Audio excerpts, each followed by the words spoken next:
Thank you so much for venturing into the branding session, branding and marketing. I think this is the first time that Live has had a session like this on marketing. I'm glad you're here because we are all going to talk to y'all about brand as the fundamental base of your operation. And it really is. In fact, I was thinking about how we were talking about biodiversity, how everything kind of feeds on each other. If you think about brand, it actually is its own ecosystem. Because when you brand really well, it creates this symbiotic kind of quality and everything follows in suit and it informs everything else that you do at your operation. And it becomes super efficient, super effective, and it's almost, if you do it well, it seems easy. And that's why powerful, strong brands live and breathe their brand throughout their entire operation. And we're going to expand on that, I think, with my amazing panelists. But before I get to this rock star team behind me, that's very intimidating, which is why I'm standing. No, I wanted to know who's in the crowd, because this is the first session for marketing. So if you don't mind, if I can just ask you, who here is just a grower? Okay, great. My sister's here. I'm like, wah, wah, wah, just a grower. Okay. She used to make lots of wine. Who has a vineyard and a winery? Okay. Of those folks, how many of you are producing over 20,000 cases of wine? Okay, yay, yay. We got some in the house. This is good to know. How many of you, of those wineries, are producing less than 5,000? There we go. Okay, good. So most of us are living in probably a DTC, direct-to-consumer sales situation. Some of us are in wholesale. Anyone in wholesale at that 5,000 case? Well, you're 20,000, dude. You have to. I'm sorry, the 5,000, anyone in wholesale? A few. Okay, good. Okay, so now we sort of know who we're talking to. So I appreciate that. Okay, I think we're going to get started. Is that all I wanted to say? I just want to emphasize the power of brand to your operation. That's why you guys are all here. So there's your number one takeaway. You got to know your brand. Okay, we're going to harp on it. So who is going to share this exciting session with me? First of all, I have this beautiful woman to my left who I just met. I'm sorry, I didn't know Judiaann Woo before. So Judiaann Woo is a marketing consultant. She is a brand storyteller, a community builder, a podcast host with a focus on food, travel, people, and places. She was born in Korea, raised here in Oregon, and built her reputation as a tastemaker in New York City before returning to Portland in 2011. She has collaborated with leading chefs, led award-winning marketing campaigns, shared her culinary and lifestyle expertise on national media platforms. She hosts her podcast, which I love, Food People Are the Best People. Sure. And that's just, hello, we all know that. Food, wine, people, it's the same thing. Food is wine, so there you go. And her Instagram, at Judiaann, is widely recognized as one of Portland's top food and travel accounts. So welcome, I'm so glad you're here.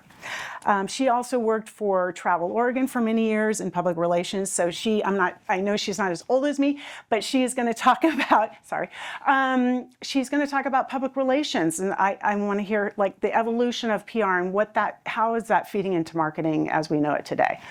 And then there's this guy, I don't know, he showed up, Bertony Faustin, who is my good friend. He's the owner, winemaker, change maker at Abbey Creek Winery. He is a speaker, Carhartt brand ambassador, and he is the first recorded Black winemaker in Oregon.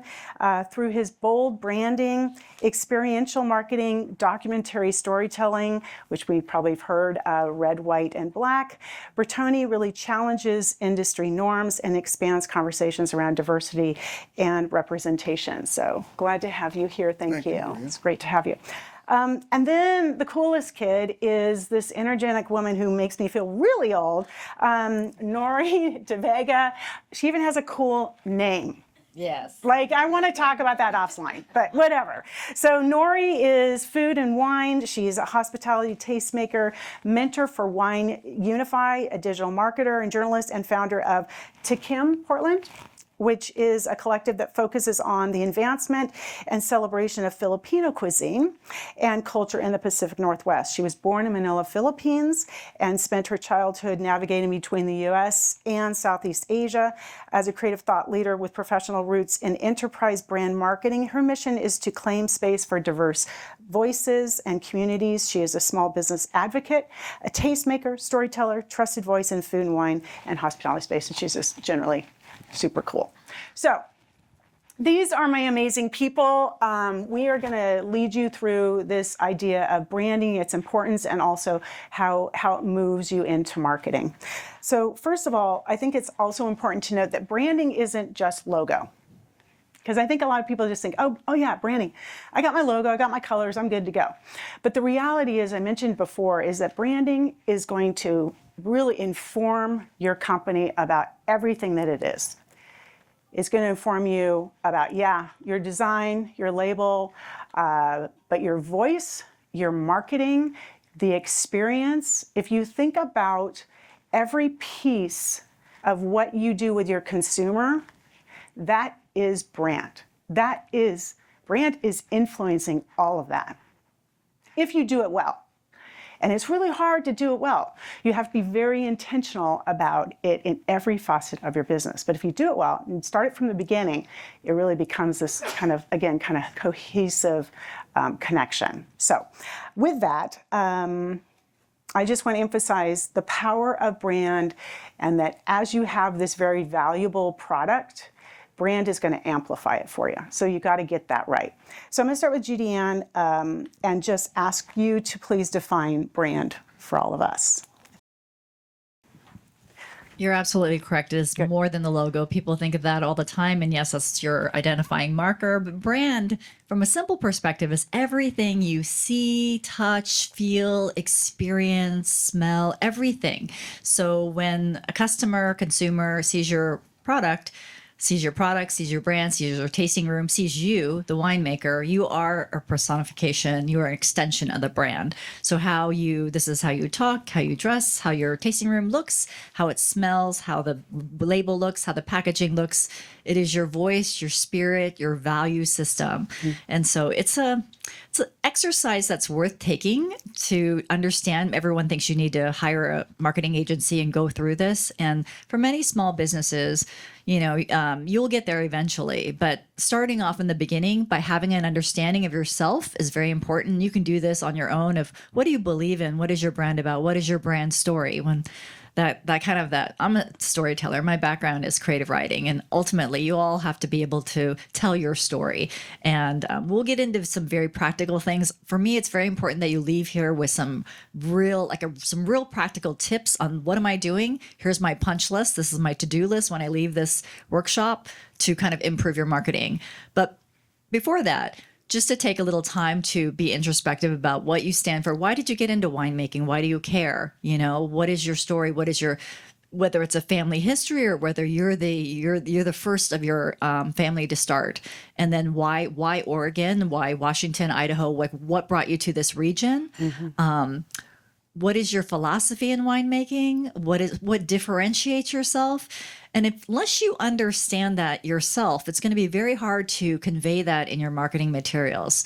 And when I say marketing, it's going to be everything from your website, social media, PR, how other people tell your story. So if you want other people to tell your story, which is really the way to go, that third-party endorsement, you have to understand it so well for them to just pick it up. And it's not like they have to do a ton of research. They just see it. They go to your website, they see it. They see it on social media, they see it. They see it in the way that you talk about yourself.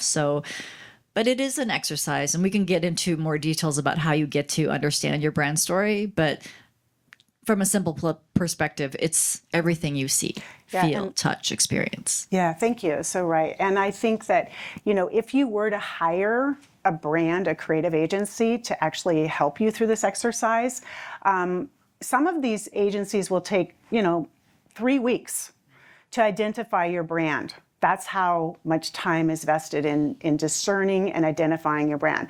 And it's more than just talking to the winemaker or whatever family person there might be, whatever it might be. It could be talking to stakeholders. It could be talking to retailers. So again, emphasizing the importance of taking the time to really identify your brand from the very beginning and get that. That is so important. If you don't know why you're doing what you're doing, you got to take some time. Go to the beach and figure it out. Because as we all know, this is a hard business, my friends, right? This is complex. This is dynamic. This is not just you're in for a couple of years and you're gone. If you're in the wine business, you're in for good. So get the first part right. Bertony, talk about that, identifying your brand and how you came to that. Well, for me, it's I always talk about brand as business is what you sell, brand is how you make people feel. Okay. And I never intended to be Oregon's first Black vineyard owner and winemaker. You didn't? What were you going to do? It was my reality. It was never my intention. And not to touch too deep on that, it was the passing of my father, medical career, all of these things. And it was about me identifying myself and letting me know that I'm enough. And branding to me as well, perception, people will put their own intention and perception on you. Doesn't necessarily mean that it fits you. So I knew I was the first Black vineyard owner in 2008. I personally didn't own that title until 2012. I didn't want anybody else to tell my story for me. Right. And that was the intention that I decided I'm going to go ahead and stand on that and own my story. And it wasn't about anyone else. It was about me. I wanted to create a space that I could walk into every day and never have to fit anybody else's box or mold. Yeah. And the freedom comes from understanding that everyone is not going to be your customer. So what these guys were talking about that intentional ground layer, because if not, then you're building your foundation of your brand on something that doesn't fit. And it'll always clash. You said symbiotic, I think alignment, right? Yeah. You know, your voice on social media, how you look, how you dress. I'm always branded to my detriment. If I want to be... Do you want me to take the hat off? Because I've never seen you without a hat. And you never will. Okay. You know? Yeah. You've got to pay the price of admission for that one. Right there. Yes. I'm so close, but I'm not going to do it. Out of respect, I will not. But that's the thing, right? If I want to be invisible, I will wear anything but overalls. Everyone knows exactly who I am. I built that as my brand, and not to take too much time. So and I always say that you don't get to choose who you influence. We get to choose how. The whole overall thing started in 2012. Customers would come into my space and ask, who's the winemaker? And when I say me, I get a kind of glance and, well, you don't have a vineyard, do you? Well, yeah, I've got 30 acres in the West Hills. And, well, how? Right. So tradition said that I didn't look the part. Right. So the first thing I started doing is wearing overalls everywhere I go. And I mean, black tie event, I'm in my new starched ones. I just thought you didn't have a suit. I was going to help you out and go shop. And I'll show y'all later my Carhartt suit. But anyway, but I did that, yes. I did that religiously for years. And, you know, when the tuxedo guy wants to know why I'm at this banquet in overalls, now I get to talk about representation without it being this tense subject. Yep. One day I get a call, hey, this is Matt from Carhartt. We're on the West Coast doing a campaign. And we Googled Black Farmer, and all we keep finding is pictures of you in our overalls everywhere but farms. That's literally how I became a paid brand ambassador for Carhartt. I did a commercial recently with my son and I, and going off to college. But again, and it's like showing up as you, even when it doesn't feel good. For sure. You know, and I'll really speak to the women in the audience. You know, we always have to dim your light or shine, but there's someone else who needs to see you. Yeah. You know, and that's what it's about for me. It's great that I'm the first, but it's more important that I'm not the last. Yeah, for and sure. That was my intention in how I show up. Yeah, I love it. And I think it's just the importance of realizing, I love what you said. It's like, it's really about you first, why you're doing what you're doing, and then digging deep into that identifier. Because for Bertony, it's him. He's the guy. It might be not you, you personally. It could be your property is so amazing. It could be your varietals. It could be like Troon that we all know. I mean, when I say Troon, I'm sure everyone in the room is going, those are those freaks down there. No, I'm joking. Yeah, but you know what that means. That is strong. That is brand. So there's different ways of identifying your brand. Okay. Yeah. Nori, talk to me. What's your definition of brand? How do you see it in your world? I mean, there isn't much of a differentiator between brand and identity to me. So I think that so many people here are so rooted in their identities without even knowing it. And I think of it like a house. So your brand is kind of like, think of it as like a house. how people see it and like first experience a house is the exterior, right? Yes, of course, paint protects your house, all of that. But, you know, to keep a house nice, you're going to landscape, you're going to do all the things that are external. But at the end of the day, what helps a house last is to maintain the inside, right? The foundation of that house is your identity. The foundation of that house is exactly what everybody here has talked about is why are you doing this in the first place? That's your foundation. The foundation is broken, the whole house comes down, right? And so think of that as your foundation, and then every room serves a purpose. Every room inside of that house serves a purpose for the exterior. And when people are so lucky enough to get invited into your home, your pride in your home and the different rooms and their different functions are part of the experience when they come into your home. And they're always going to want to be invited, right? And just like consumers, you don't want somebody that's like an overstayer or anything like that. And I mean that in that you still want a little bit of ability for people to question, right? Like, tell me, like, people really, really love a story. And why people love a story is that's really what we have that differentiates each one of us is what are our stories and lived experiences. And I don't think that we ever want people to fully figure us out. Part of the appeal is you want enough out there that people are curious. So curiosity is really what you're going to want to target. And then they want to be invited into the house, but you don't want them to overstay because you don't want them to figure everything out, right? And that little bit of mystery is what's going to keep them coming back. So to me, that's how I look at brand. Oh, I love that. I think Can I that's just really add to that? And you mentioned brand being your identity, but I think one thing that is important that your identity doesn't need to be your identifier.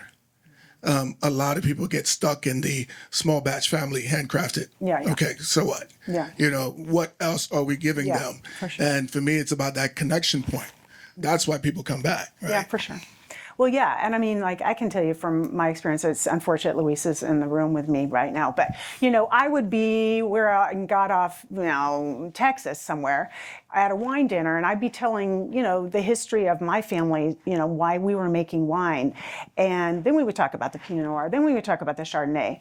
But as I would walk around the room and have conversations, the questions were not about the Chardonnay. It was it was beautiful Chardonnay. No doubt, stellar.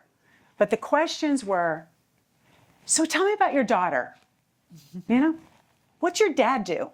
So that again just reemphasizes that this is the cool part, so many cool parts about wine, but the cool part is that you are a storyteller. And you can take that story wherever you go with your bottle of wine, and then you can talk about how much you love your Chardonnay as much as you want, or you can talk about the bees that are farmed, you know, in your field and why you have them, and that can be the part that they're taking away. So the storytelling piece, I mean, just can't go on about that. Anything you want to add? Well, I was just going to say that each of you have something very unique, and they're a small batch family farm, you know, that kind of thing. It's Yeah. And there's amazing wine everywhere. You know, this whole region is filled with amazing wine. Right. What's the difference between your wine, or it's not necessarily the wine that's going to make the person buy the wine, right? So you want to grow this affection for your brand and what you stand for and what you're about. And that is through your storytelling and who you're about and what you stand for. But think of them as kind of like for yourself and your team and everybody. It's not just you and your marketing team. It's like every frontline person in the tasting room, everybody who might stop and say, well, what's up the hill there? Anybody who's associated with your winery and your wine, be able to understand what's different about you.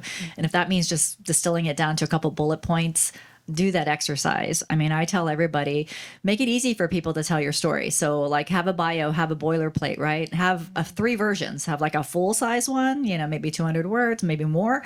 Have like a 50 word, have a 20, you know, but distill down what you are. And that goes on everything. So people just know, because I mean, people forget it was that winery up the hill, whatever. But then they know that this is the one, you know, you have to be able to tell your story over and over, and it can change. You know, a brand evolves. So you might start off small and be one thing, and then 20 years from now, your brand will evolve. But the core fundamentals will stay the same. And you got to, you know, you keep that heritage, keep that history. But yeah, I would say, like, if you can't identify it yourself, everybody has a unique story. Everybody has something. And if you lean into it, you don't have to, but it's worthwhile. If you are the first Black winemaker in Oregon, like lean into it, because people want to support that. People want to, I think of my friends who are the Choi family, Choi Wines, they're Korean American, first Korean American winemakers in the country. I'm Korean American. If I don't know what to get somebody, I'm going to bring them a bottle of Cho wines and not pay any favorites, but everyone kind of expects me to, and they don't think I'm paying favorites because I'm Korean. They're Korean. I'm going to bring you some Korean wine, right? And I know members of the community, the Korean community, which is not a culture growing up. It's not a culture of wine. We don't have wine in Korea, right? I mean, now we do. Now we have all these people who drink wine in Korea, but it's traditionally not a culture of wine. They drink other things, but they want to support the others in their community, Korean Americans. So they will buy wine. They're already buying other wines, but in addition to that, I've heard nice thing about Cho wines. I'm going to buy their wine, right? Or if I find out that this is a woman winemaker, I love that. I'm a woman. I want to support a woman winemaker. I think that's awesome, right? So that alone is something that I can hang on to. Or for the region, like I really love Southern Oregon. I go rafting there every summer. I just love it. I just really want to support the applicate. So maybe you pick, so tell that story. Everybody has that unique story, and you may not think about it, but even if you don't know it, like ask people what their perception of your brand is. How do you, what comes to mind when you think about what I do? Ask some people. They might have something that you didn't even weren't aware of. Can I just add something to that just very, very quickly? So this just reminded me of when people ask, how do you choose, right? Like, how can you choose? You live in Oregon, you have such amazing wine. Judiaann said, we do not have a shortage of bad wine in the Pacific Northwest. Like we have great wine at all price points. And so there's a little bit of buyer fatigue, right? And it makes me think, and I actually was talking to Bertony about this last night. It makes me think about when I was younger, when my family first moved to America, we're Filipino. So we are the only predominantly Catholic nation in Asia, right? So we moved to the States, we moved to our house, and we went to the church that's really close to the house. And then when we had moved across town to a different house, we didn't go to the church that was down the street from that house. We drove the 20 minutes to go to the other one. Why is that? Even though they're preaching the same God, they're all of this stuff, right? It's the community. And so I think a lot of the differentiator, it doesn't all fall on you. It's the people that are part of your vineyard operations, part of your tasting room, your neighbors. Cho Wines is a good example. I don't see any other Koreans in here, so it's kind of one of those like, okay, well, I'm not Korean, so how does that make sense to me? But the thing that I love that the Chos do is that there's the Chos and friends. And so if you're drawn to if you're drawn to the brand of Cho, but then you also see that Corollary was there, you're like, who are these cool people that are hanging out with these other cool people that I had, thought about? So your community and who you are friends with, your peers, that's part of your brand. And I think that, one of the really amazing things about Oregon to me is it's more about community here than it is competition. And like, it's something that is actually not present in other regions that I've observed. And I see that, and I've explored Washington wine very recently too. I feel like it's the same spirit. I have not yet experienced Idaho wine. That's a new venture for me. But, they don't have this type of spirit and community in now the much more industrialized California regions, for example. So that's just one thing that you guys made me think about. Yeah, no, that's good. And I think I liked also what Judiaann was saying about once you have harnessed your brand identity, you know what that is, that voice, what your experience is, to make sure that everybody else on your team actually gets it. Okay? I really remember actually that at one point, I think I told my nephew that I needed him to dress up to go out because he was representing the family. And I'm like, girl, you're getting too far. because for us anyway, the family was the brand. It's like you said, it's like we walked into a restaurant, there's 10 of us, we're all the same family, man. Are we Sopranos or are we like the nice Italian family? Who are we? What do we look like? What do we represent? And so like knowing that everybody is on the same page with that, is really important, because your visitor is going to feel that from the moment they get out of their car and they step on your property. Are there dogs there? Are they chasing at you? Are they saying, what is the vibe? Like, what is that immediate feeling when that visitor is on your property? I'm talking about, because a lot of you are DTC, so you're looking at your visitor experience as a really important component of your brand and your marketing. So what does it feel like, when they first drive in? Do they even know where to go? Do you have signage? Is it welcoming signage? Or is it just like, this way to the tasting room, this way to the barn? Or is it fun and cute? Slow down, we're making wine. Or watch the bees, whatever. Play into your brand in every touch point. And touch point, I'm using that, just kind of as a way to consider all the different elements, all the different places and pieces that your visitor is going to see and feel. I want to ask, do you want to add anything? I don't want to cut you off. I talk a lot, so. All the time. Yeah, I know. I don't want to cut you guys off. So you guys jump in. Go. I'll add to that. So we are the hip hop winery of the Northwest. If you've never been to North Plains, quintessential Coors Light kind of town, we've got a bar for every church and a church for every bar. That's 4 of them. Okay. Their claim to fame is the largest American flag in its dimensions, but it's also the home of the hip hop winery and the first Black winemaker, right? So for me, that intention, like you said, people come to our space and like, why are you in North Plains? Yeah, right. And I'm like, why not? Where can I be the most impactful? Is where you don't expect me to be. So I leverage the things around me as my benefit. You walk up to our space, we play hip hop outside. Intentionally. I want to set the tone before you even walk in the door. And most of the time people walk in and stand in the, right there in the doorway and they're like, what is this? And for me, the question is actually the best thing, because I know you came for wine. So why are we talking about wine only? Yeah. So for me, it was to confuse you. It was to throw you off. I want you to feel some kind of way. Yeah. And I always say, you know how you walked into my space, but it's up to us how you leave. So we 100% take that whole idea of branding and making the consumer guide them. And one thing you were talking about, Judiaann, was about asking someone else to tell you their perception. To me, the only danger about that is if you don't know who you are, now you're letting them dictate it, right? And now you're flip-flopping. You don't have to take any of that.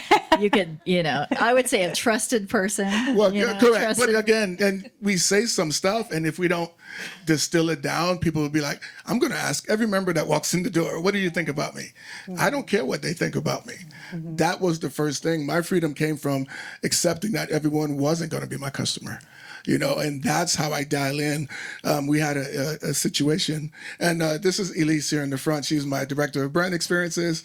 So he goes nowhere without her. Yes. I mean, she goes nowhere without her. But two couples were walking down the street. They heard the music. They came inside. They were having a good time. Another couple walks in behind them, and the wife stood in the doorway and said, "I don't like the music," and turned around and left. Yeah. The music worked both times. Yeah. Right? Because I am so, when you really think about it, right?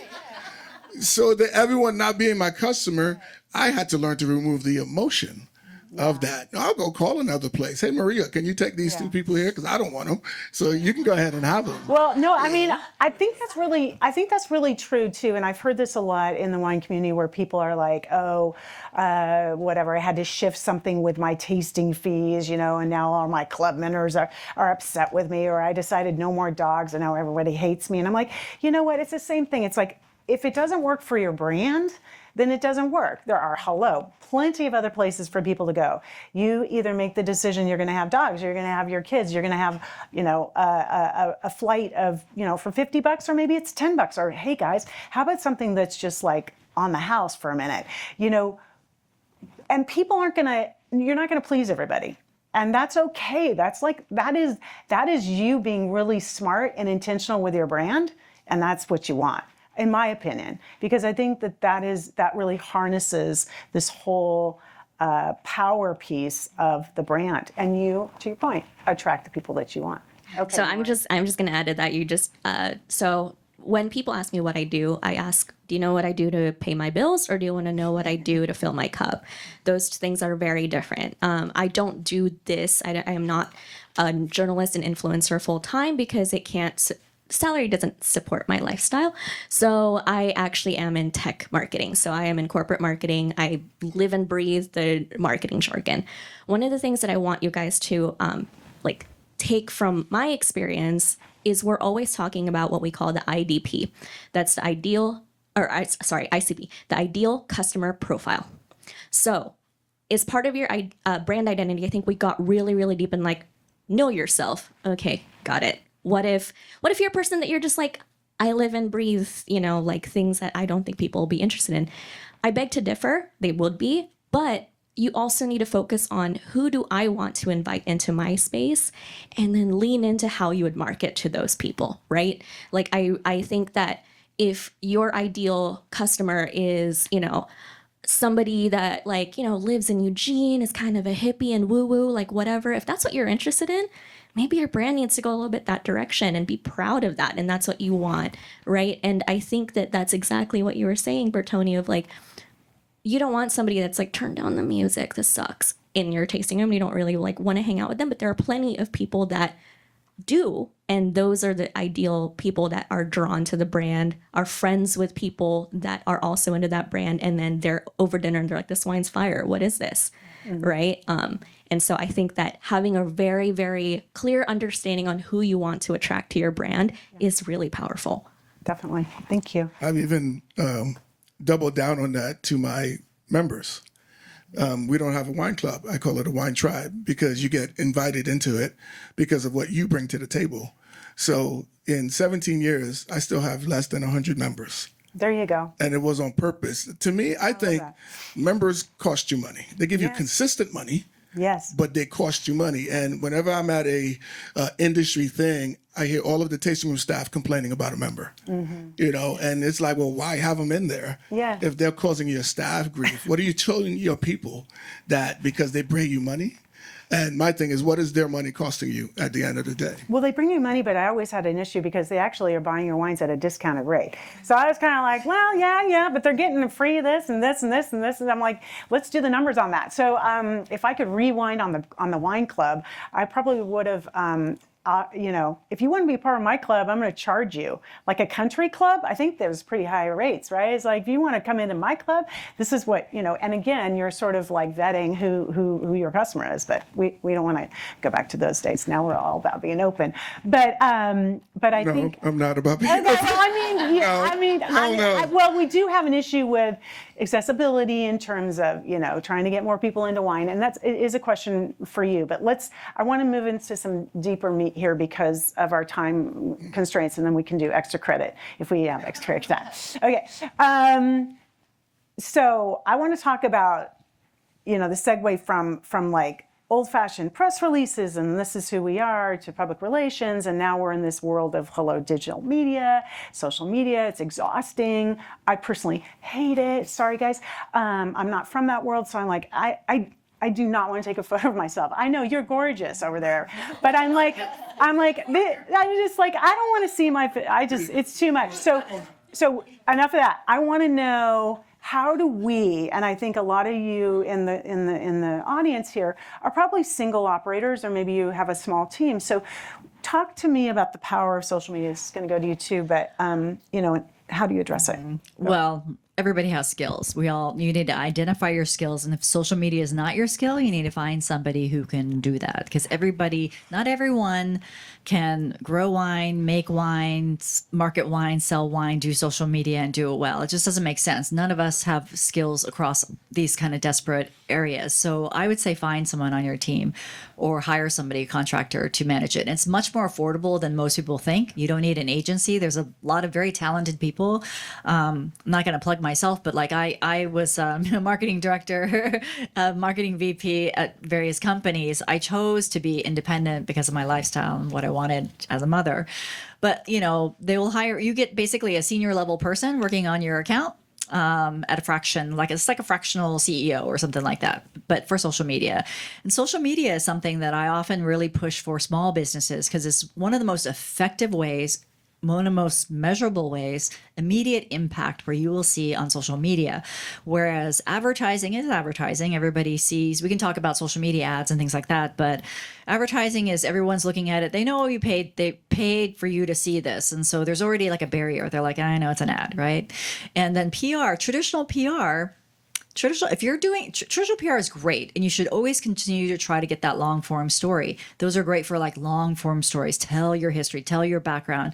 But most people who even that long form media, when it's out there, how are they going to find it? How are people going to read that article? They're going to find it on social media. They're going to the news clips, all that stuff. They're going to put it on social media. You can click through and read the full article.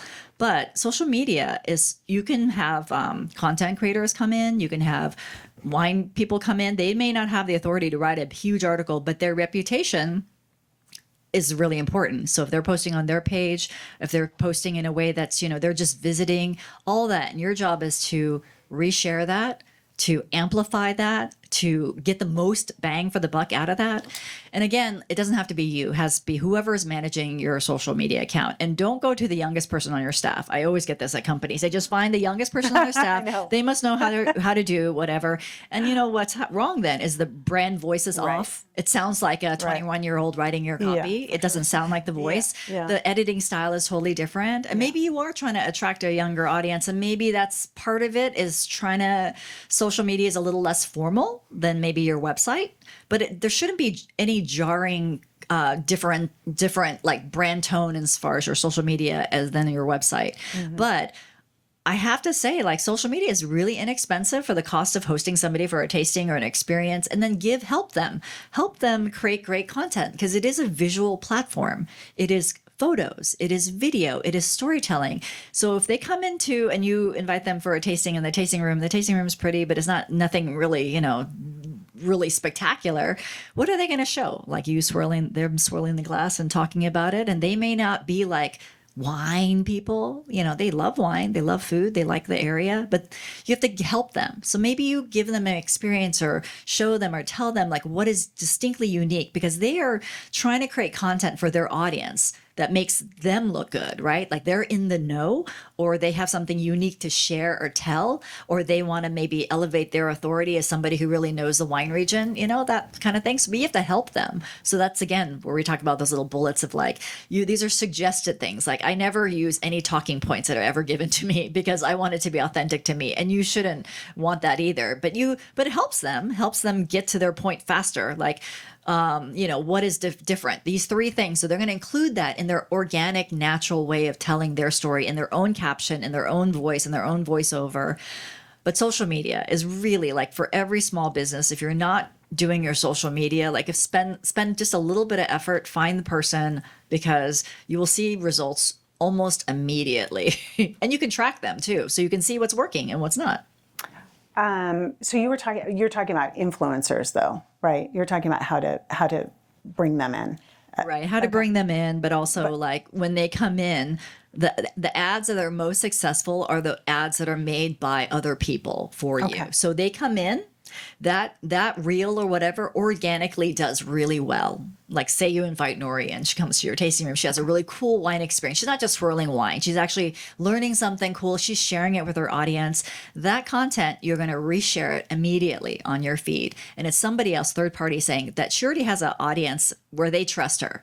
She's already given them good advice on where to go, where to eat, what to buy, blah, blah, blah. So they trust her. So this is just one more area where she is trustworthy. So you're going to share that immediately. It's going to do really well. And then if you have the opportunity, like say you know Nori, or maybe you work with her in advance, or maybe you discuss this, that if that reel did really well, can you put some ad dollars behind it? And that's when you put your ad dollars behind it. You push it to an audience that's beyond her audience, beyond your audience, and that has a click to either book a reservation, book up to go to your wine shop, but it has a call to action. But those are the ads that do the best, as opposed to like wine bottle shot, wine bottle shot, wine bottle shot. I mean, everybody's seen that, Okay. It's a visual platform. Awesome. So Nori, why would you go to any of these wineries? Like, what is it that excites you? Do they have to reach out to you? Do you find them? How does that happen? It's a little bit of both, and not to complicate it. It's not like a really cut and dry formula. I will say that one thing I also would like to give you as a caveat is that there is a difference between being either self-proclaimed or other people see you as an influencer and somebody who is truly influential. So there's a big difference there. So I think one of the best ways, if you don't know where to start, right, is look at a hashtag. And it's not as hard as you think. It's just like the search bar. You just go into like it's a tab on Instagram, for example, or you can on Facebook, if you put in the search bar, wine, Portland, right? And then the thing that comes and you see that you're like, I like how this person talks about that, or that's a cool, like shot of that. Maybe the content didn't do so well, but like as far as metrics go, but it left an impact on you. That is not going to be like a solitary experience. Somebody else will find value in that content. And when Judiaann said help them, it's not always going to be the person that has the most followers. Oftentimes those people will ask you for money and you're like, I clearly don't have a marketing budget. This is why I'm asking you to come in. Like, please. Do you think, should we give them money? So it depends. So it really, really depends. So me personally, I've touched on the fact that there are two different things that I do when people ask me, when people ask me what I do, is what do I do to pay my bills? I am not relying on any of you to pay my bills. I got that covered. So that's a choice that I made. That is not the choice that every influencer makes. Sometimes this is their source of income. So in a way, it is a way to sort of taste having a consultant, right? Hiring somebody to do your social media. If you can't do that right away, if there is an influencer with a larger following that would be willing to charge you to come in and make a piece, sometimes that's worth the investment. But just know that doesn't always have return. So I think social media doesn't have to be so cut and dry. Let somebody else do it.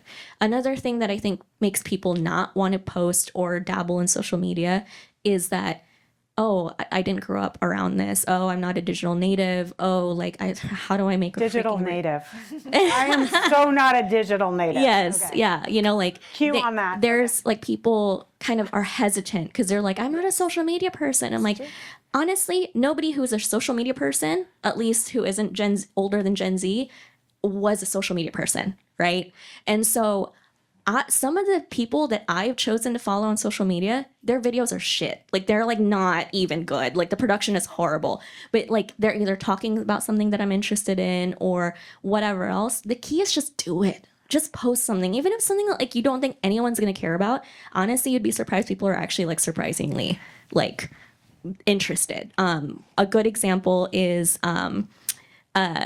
I just because of his name and the fact that he didn't have it for any other reason than he's super nerdy about it. But Judiaann Vineyards has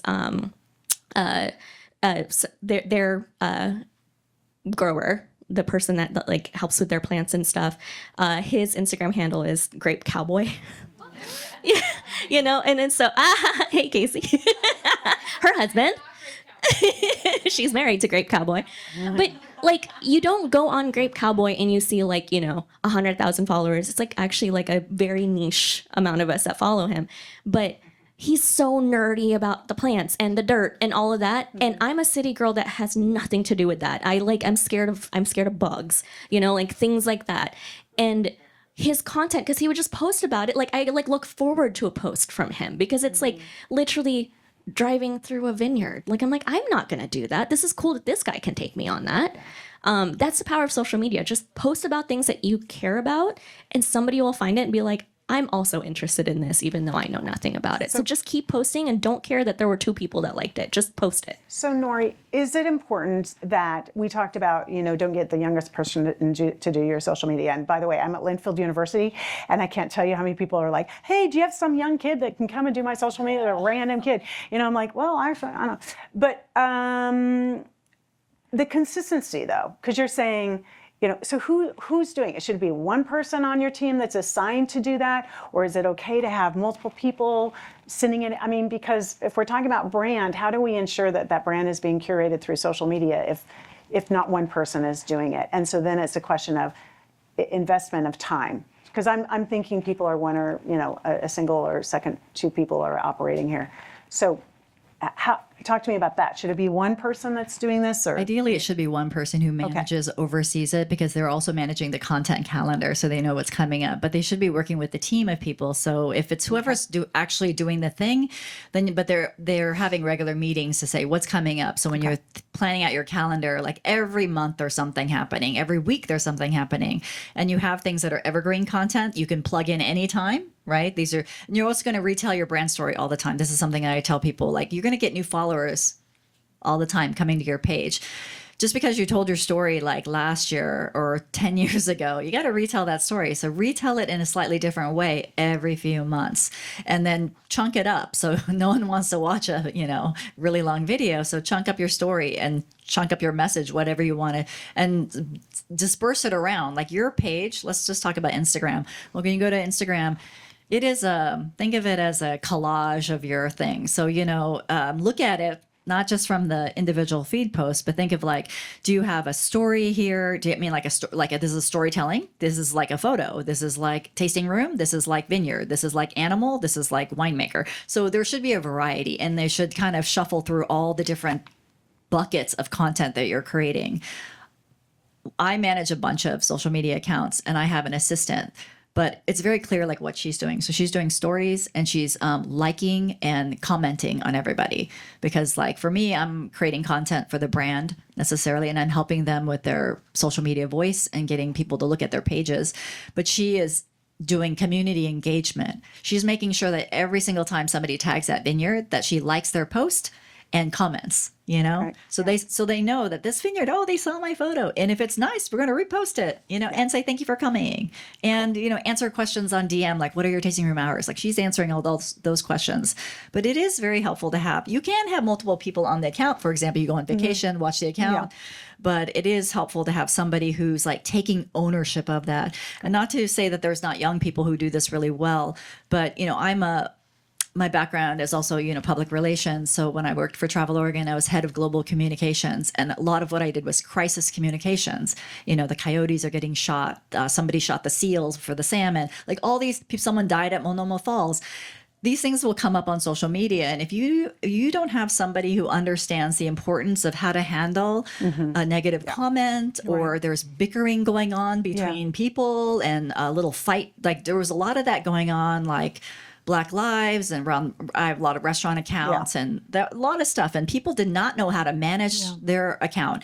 People were apologizing for stuff they shouldn't be apologizing. They were removing comments they were basically making the problem so much worse. And I remember reaching out to a few people going, can I help you with that? Because Stop the conversation. So, and that comes with a little bit like, your brand best. You need to pay attention to what's being posted, how it's said, how people are being addressed, how negative comments are being addressed, how to mitigate a situation that may be totally out of your control, but like mitigate that situation so it doesn't escalate. And that's somebody who has a little bit of wisdom and a good sense of judgment. For sure. Yeah, that's great. Well, as you can see, we could talk for an hour on just social media, but we're coming up to our 10-minute mark. And I want to make sure we dive into specifically, I think, the greatest challenge, which is the challenge that you all have of being live certified or beyond. And how do you message that out in small bites so that that marketplace can understand it? Sure, you've got your seal on the back of your, bottle, and that's great if people are spinning the bottle and they're looking at it. I think it's a great campaign, but I want to ask each of you, this is the tough one because I struggled with it for years. Like, there's so many good messages about my brand. How do I break it down? I mean, it gets back to, again, identifying your brand. What are you going to talk about? You only have 10 seconds. So what's it going to be? Make sure you got that. But how are you going to add in this really important part of like, by the way, guys, I'm investing a shitload of money into my farming, into this. And by the way, we have labor and it's very expensive to do what we're doing. And let's buy my wine because it's really hard to do. Nobody cares. So again, how do we message all the good things that we're doing for the market to quickly understand? Because everyone's like this these days. Or I'm going to you first. I mean, okay, so I just have spoken to so many people that like get really, really like jarred up. Where do I even start? You know, like the hardest thing about going to the gym is putting your shoes on. So it's like you just need to start. So I think one of the things that people often overlook, and it's such a pet peeve of mine as a consumer, is I go on their website or their Instagram page and I don't know when you're open. Like it's like something as little as that. Make sure that your bio in your profile is tight and it's also easy to find in your website. So something as basic as address, tasting room hours, how to get a hold of you, your email address. And honestly, that is a great place to put live certified. At live certified on your bio, that's great. You know, like one of the, it's, if you look at my bio, it literally, I'm like, I'm going to give you as many accolades as I can give you right away so that when you're like, why should I care what this girl has to say? I look at her bio. Oh, okay, so she knows a thing or two, right? So it's like, think of it like when you go to the doctor's office, what will differentiate that doctor? Oh my gosh, they went to Stanford. Like, oh, this is a great doctor, right? It's the same thing with the certifications. Use that money the same way that you would a diploma. It gets you already in the room that you give a fuck. So that's really, really important. And I think that one of the things that come to mind to me of like, you know, all of this effort that all of you put into making things more sustainable means that you care. And as a consumer, as a customer, when I'm having any experience, whether that's I'm buying something or I'm paying money to stay in a hotel, I want to feel cared for. And so I think it just comes to mind, like when I go to New Seasons, like when I first moved to Portland, you know, everybody's like, oh my God, Portlanders, Oregonians are so passive aggressive, like all of this. And like, I went to New Seasons and I was like trying to find Ziplocs. They did not have Ziploc bags. Yes, I wanted plastic. I'm from a big city. I don't know. And so I'm like looking for Ziploc bags. They didn't have them at the time. And then I saw this packaging of like these like paper bags and the brand is If You Care. And I was like, Jesus Christ, that is so passive aggressive. Gotcha. Like, Gotcha.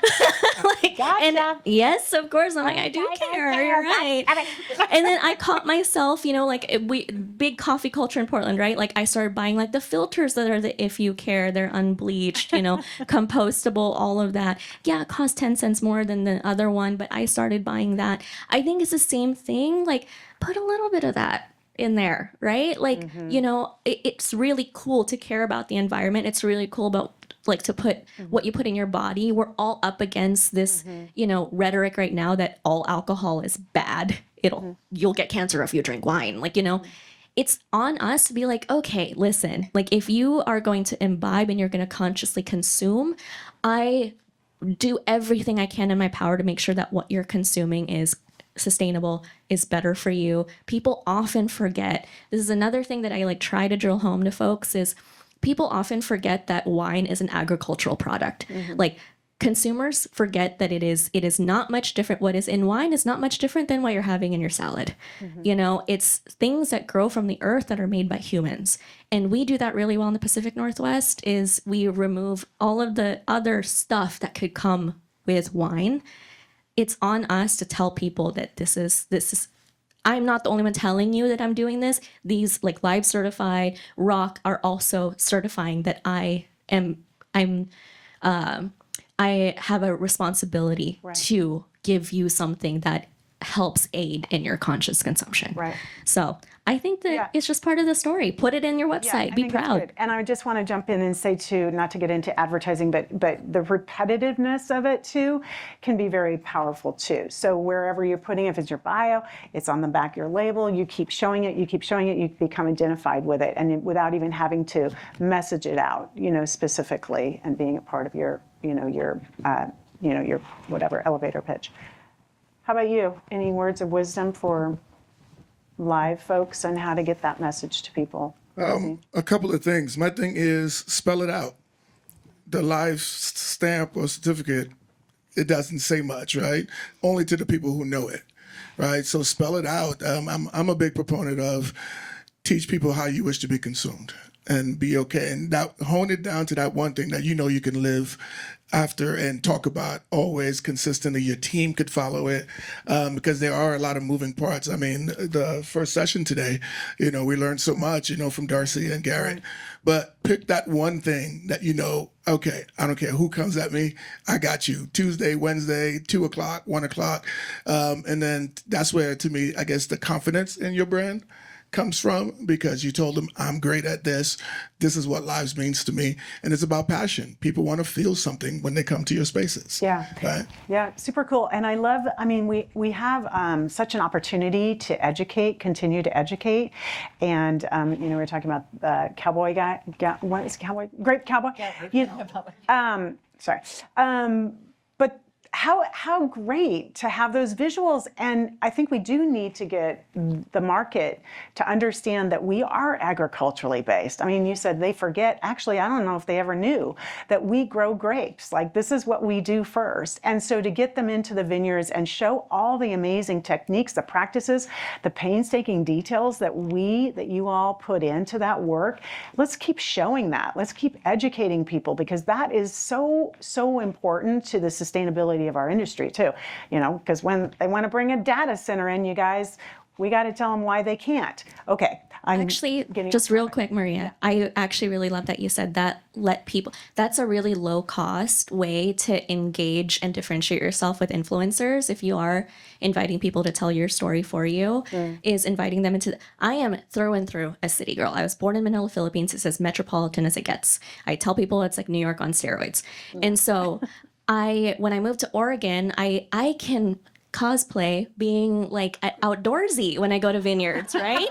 Like, I can go in and like, I joke about that. I say that in jest, but honestly, there is lasting impact as a consumer of me being in this region.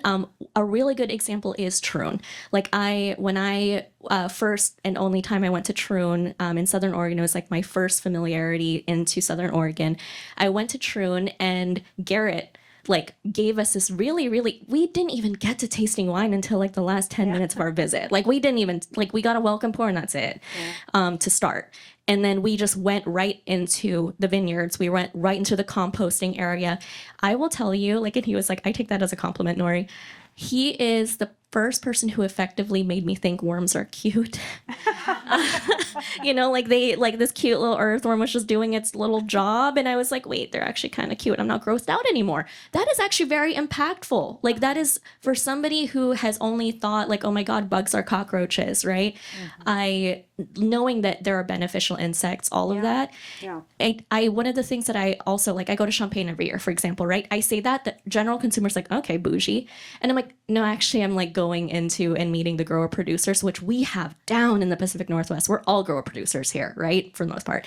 And the fact that I tell people, I'm like, it's really less Escalades and glamour. It's more dirt under the fingernails. People love that. They eat that up. Consumers love that. So lean into the fact that this is a community of farmers. Yeah, for sure. Love that. Judiaann? I know this session's ending, and I really want people to use the destination marketing organizations really well. So they all have budgets. So every one of you lives in a community that has a city, there's a chamber, there's usually a hamlet, a community. It all goes out, it spans out. So I work for Travel Oregon, which represented the state of Oregon. In the state of Oregon, there's 7 regions. Within that regions, there's sub-regions. Each one of them has a marketing budget. Each one has PR. Each one has social media. And so you can leverage that. It is their job to leverage what is interesting in their community. So when I worked at Travel Oregon, a lot of what I did was go on regional tours and look for interesting stories, right? So we would do these things because we would invite media. We would invite them. We'd pay for them. We'd come. We'd do an itinerary. And so say I'm in the Willamette Valley, I'm focusing on Yamhill, Carlton. And so if that's the case, it's not going to be all wine because nobody can do wine all day, right? Even people who are traveling for wine, they're also going to eat in a restaurant. They would find interesting lodging. We would have to find some sort of outdoor recreation, some art, some culture, some history.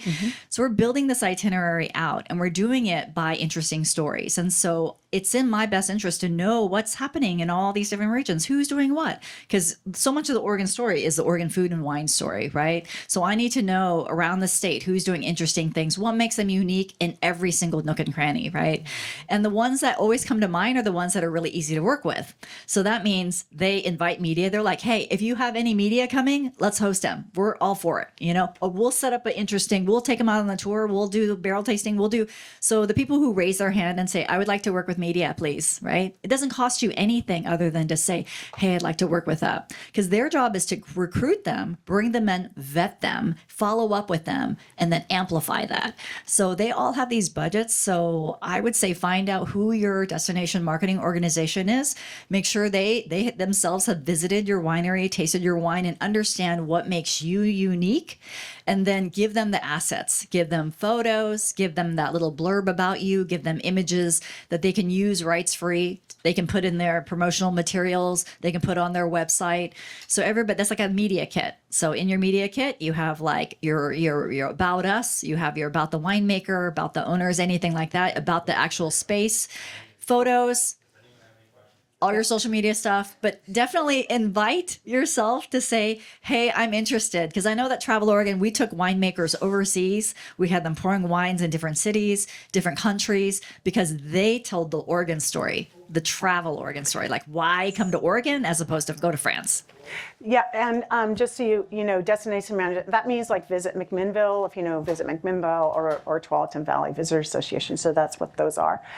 They do have money, but I think in addition to that is just networking with all of your folks, because you never know where those opportunities are going to pop up. Okay, this is now your time. I feel like this mic got really loud. This is your time if you guys have any questions for this panel, please. Yes. So there's a lot of social media platforms.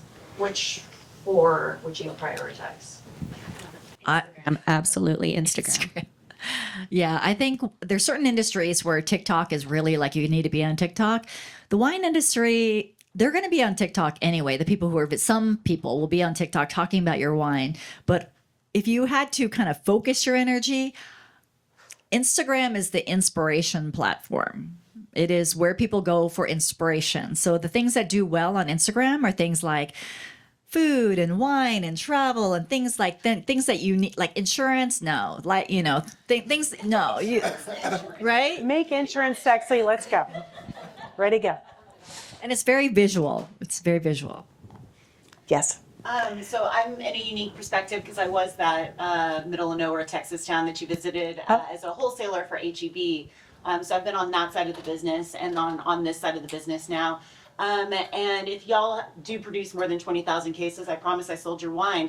And I can tell you, like, there is certificate fatigue in the consumer. They do not know what Salmon Safe versus Live versus Organic Certified versus Rock. They have no idea. And they're very confused by it. So what's the elevator pitch for this is why it is important for you to buy the bottle that you flipped and you saw that label on the back of it? Yeah.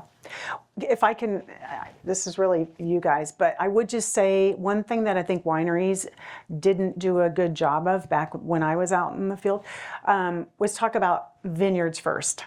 Mm-hmm. Vineyards first, which means let's talk about the people first.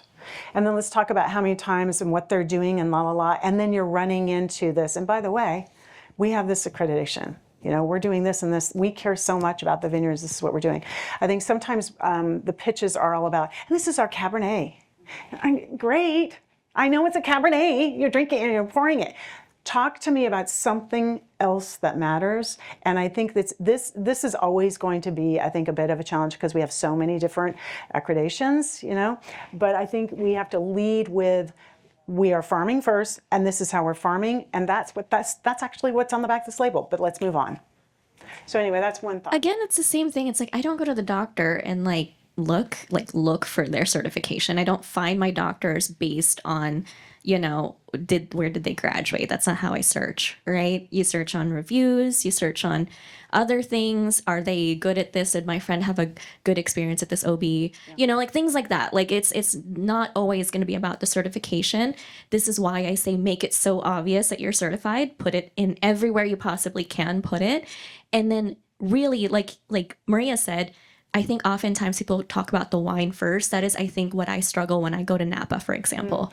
I'm like, they just want the wine to sell itself, and people, I guess, will. But people who are collecting wine, they want to be attached to, and they want to be collecting something that has some sort of story behind it, and not just like a story that you tell, but it's like, the fact that, this is a region where, our land is so fertile that the French are coming in and buying it, right?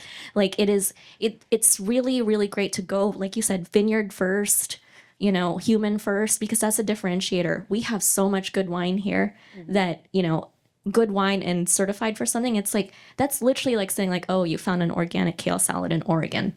Oh, duh, right? Like you're gonna find responsibly grown great wine in the Pacific Northwest. So that my husband's not in the industry, right? I have left enough of an imprint on that man that he thinks like an expensive bottle of wine is $80. I'm like, oh no. But I think that people just need to have the sense of pride of your place and show that. And then people will then associate, oh, I also saw on their Instagram that they're live certified. What other wineries have the certification? They must care about their land as much as these folks do. So I think that it comes with it. Like you don't need to be so overt with your elevator pitch and I'm certified XYZ, blah, blah, blah. Make it easy for them to find that out. First, make them understand why you care and that you care in the first place. Yeah. I mean, this is all sales too. That's another seminar. We're going to do that next year, guys. No, but it's like, really discerning what it is the most important part that you want to talk about. And that's what gets really right back to brand. Like, what is it? What are you doing? Why you're doing it? And what is your brand identifier? Okay. This is probably obvious. Okay. But also, when you have the live logo on your website, link back to the live site. Oh, there you go. Thank you. There's a good one. You can even put the what is live on your website. So when you have your about us section and then you have your the live logo, you can put the little blurb there and hyperlink it to the, Great. Good. Another question? Other questions? Through. Okay. I got one question. Speaking about with social media, so you've got your company social media page, you have a personal page, right? Mm-hmm. So where do you think the lines are between your personal page and your company page? Would you create an additional persona page? For example, I could create a page that says the Herb Quaddy, for example, just throwing something out there, But anyway, what do you think that is? I'd follow that. I'd follow that. Would you? I mean, so the thing about that is like, so Are we going to spitball this right now? yeah. Let's just workshop this real quick. What are we Get some gonna? whiteboards. Let's get this started. Spin it up right now. But this is again comes down to I don't think it's one or the other. Like, why not have both if you have the energy to do both? Your personal brand is just as important as your winery's brand. Like, sometimes I see it as more important. I mentioned Grape Cowboy Casey. I am sorry that I keep bringing up your husband, but but that's the thing, right? It's a good handle, but also like he is so very him. It's the same thing with like there are like the Cho's is a good one, right? There's the Cho Winery Instagram that they really put a lot of energy and time into and they're really good at. So if you want some good examples, go to their Instagram. But both Lois and Dave have their own identities. And people are sometimes even drawn to Cho wines who aren't even wine drinkers or like wouldn't have otherwise found them just simply because they have such a strong personal brand. So I say like if you have it in you to just have one that's yours and you share things that you're interested in, somebody that like wants to know more about you might also want something to do with your wine. But on the flip side, people really care who is behind what they consume. Like in Portland, for example, over the pandemic, there was this really, it turned into a very toxic thing called 86 Portland. Like it was like 86 PDX. It was like pretty much a phenomenon on social media where everybody was getting canceled. But that shows the importance of people actually care about the humans behind the things that they consume. And so you are a steward of your brand. No one else is a better steward of your brand than you are. Like for me, like I feel somewhat special that like I not only follow wine brands on Instagram, but I'm also personally connected with their winemakers, their owners. And like not everyone, like what Bertony and I have been preaching, not everyone, you're not going to be everyone's cup of tea. That's okay. I think that do both. That's one of the cheapest ways to like have your brand out there, is that just have your own personal one and post about, you don't even need to post about wine all the time. Post about what you ate that day. Post about the block party that you just had or your neighborhood potluck. People care about your kids. The fact that you were saying, like, you know, you would go places and they're like, how's your daughter? Like, tell me about your dad or whatever. She's pretty kick-ass, but I mean, the Ponzis don't know how to grow anything poorly. That includes humans. Nice pause right there. Before you said that. that's a nice quote. Any other questions? Yes. Well, just do that. You Oh, can have okay. your page. If you have your personal page and your business page, you can collab post and they can be on both pages simultaneously. It may not be everything on your page, but if it's something relevant to the winery or something wine related, right, it might be worthwhile to just post it at the same time and put it on both accounts. And so that's like 2 for 1, you know, content on both. But you know, you have something like you're going to the doctor's office, you got a bum knee. I mean, you may not post that on your company page, but you know, your friends and followers might be like, yeah, you know, get that fixed, dude. You know, so they might really like that. It might actually do really well. It makes you very human. So they serve different purposes, the personal page versus the company page, and kind of being able to discern, is this like a brand page, is it brand content? This is personal content.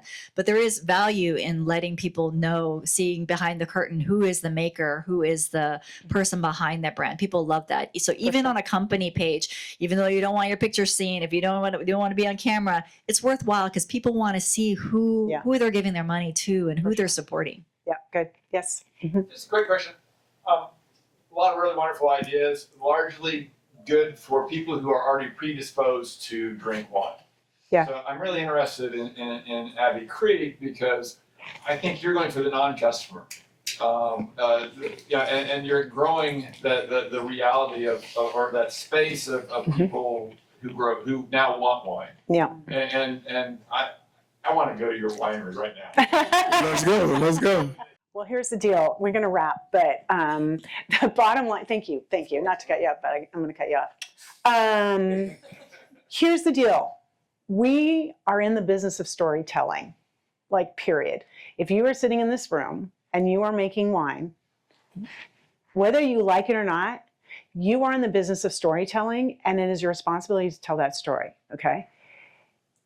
Wine connects people. We're communicators. I know you know, most of us, and myself included, we love to be in the vineyard. Love the solitude, no doubt. But our jobs are to continue to tell the story. So find out what the story is, identify your unique self or your unique brand, whatever it might be, and then go out and tell it. And along the way, everybody's going to come. Everybody's going to follow. Look at all these diverse voices we have today, and all of you in the crowd. I mean, it's fabulous. So it's an incredible community, an incredible industry, and I just get to drink it now, so that's all good. We are closed. Can we please just say thank you to Nori, Bertony, and Zoe. Thank you so much.